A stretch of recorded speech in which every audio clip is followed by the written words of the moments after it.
ماهی که رو موج افم منشست کنج اتاق و سرگرم بخت خودش بود.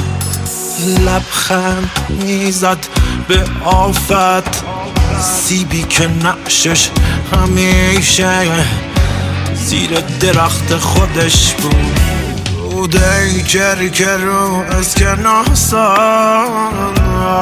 رابه ناشناسا پیکان دلتنگ بابا بار تلم بار مونده، از شهر و از یار مونده، قربانی جنگ بابا پیجامه بی ادامه، چشم انتظار نامه، تسبیح و سجاد